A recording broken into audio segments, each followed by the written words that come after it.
Y estuvo en nuestro país el presidente del Comité Olímpico Internacional, Thomas Bach, que vino a México para la celebración de los 50 años de los Juegos Olímpicos de 1968.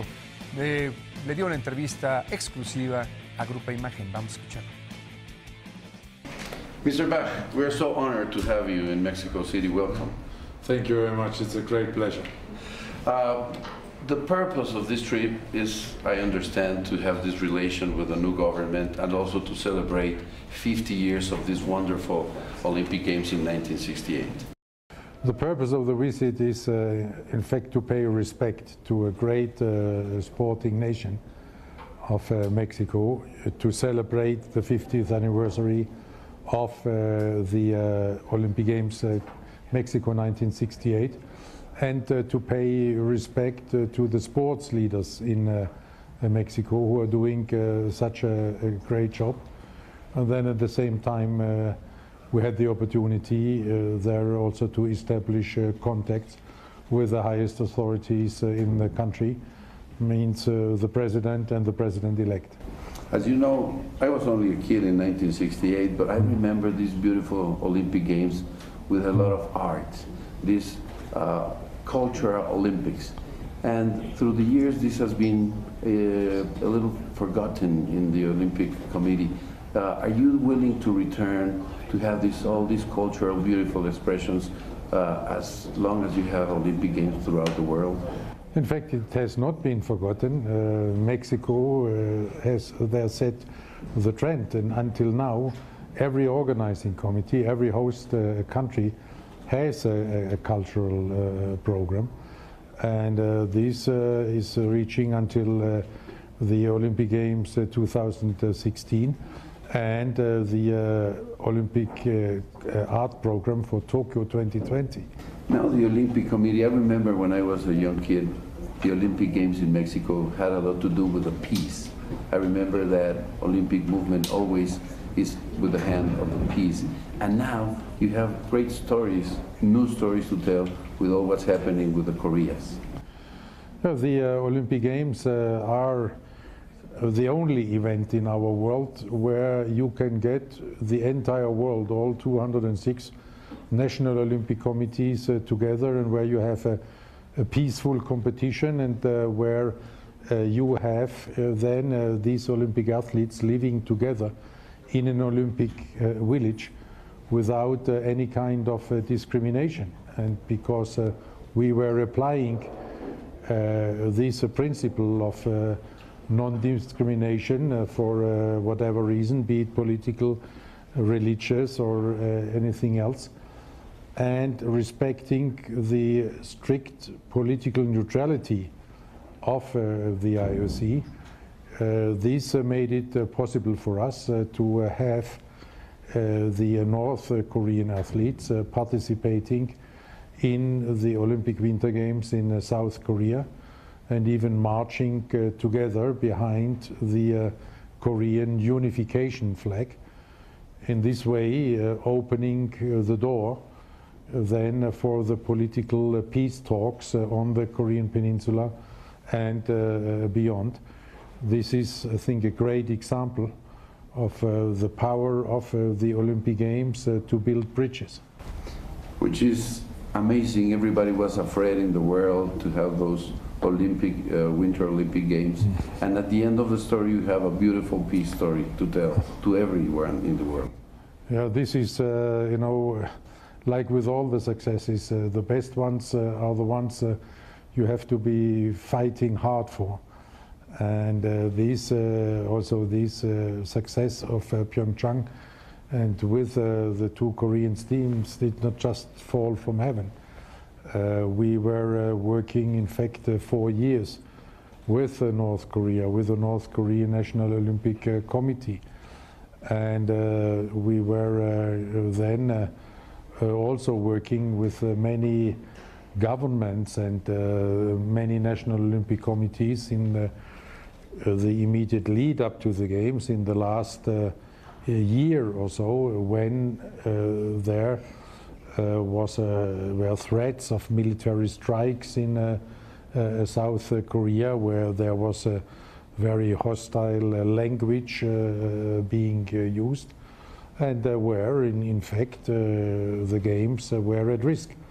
But finally, it worked out very well, and the more happy we are now. Besides, you were so close to the border, to the point of conflict, where the Olympic Games took place. I think this had more a symbolic significance, that it was so close to the border.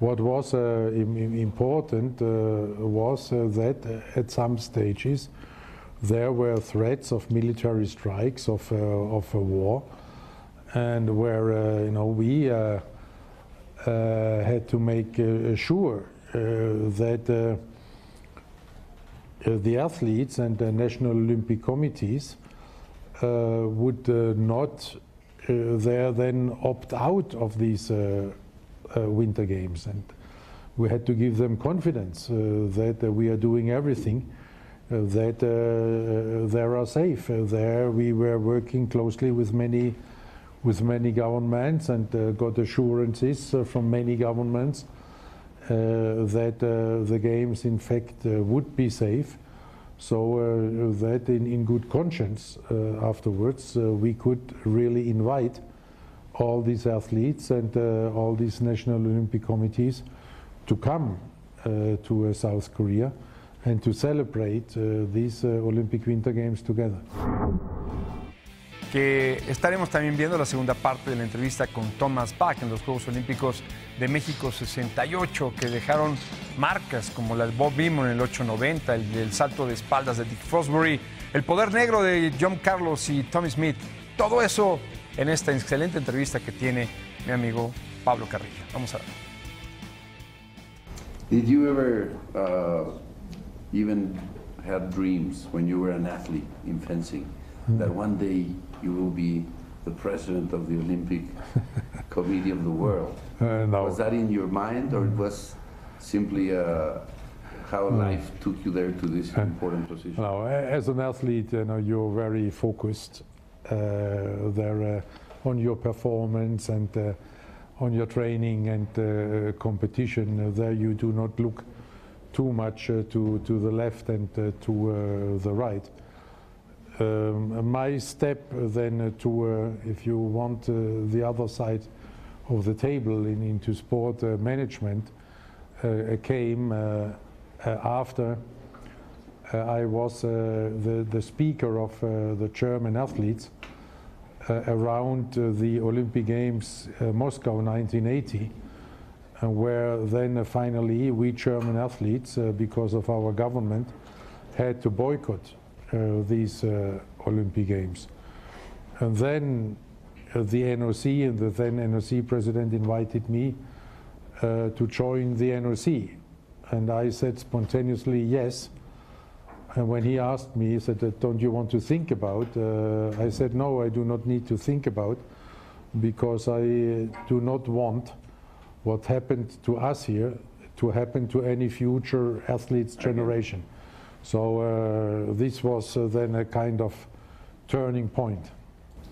And now you're enjoying this position. I see you happy doing what you do around the world. You have a terrible schedule, you fly all day, but you look very happy in this position.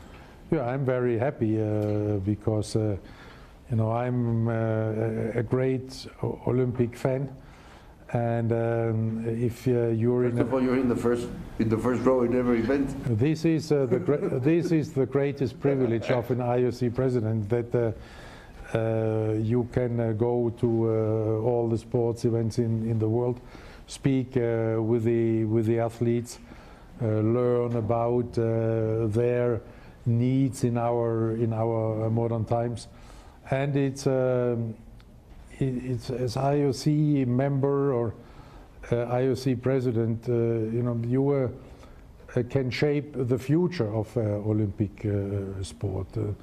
You have the opportunity to look into this future, to have a vision of how the world in the future would look like and what this means for sport.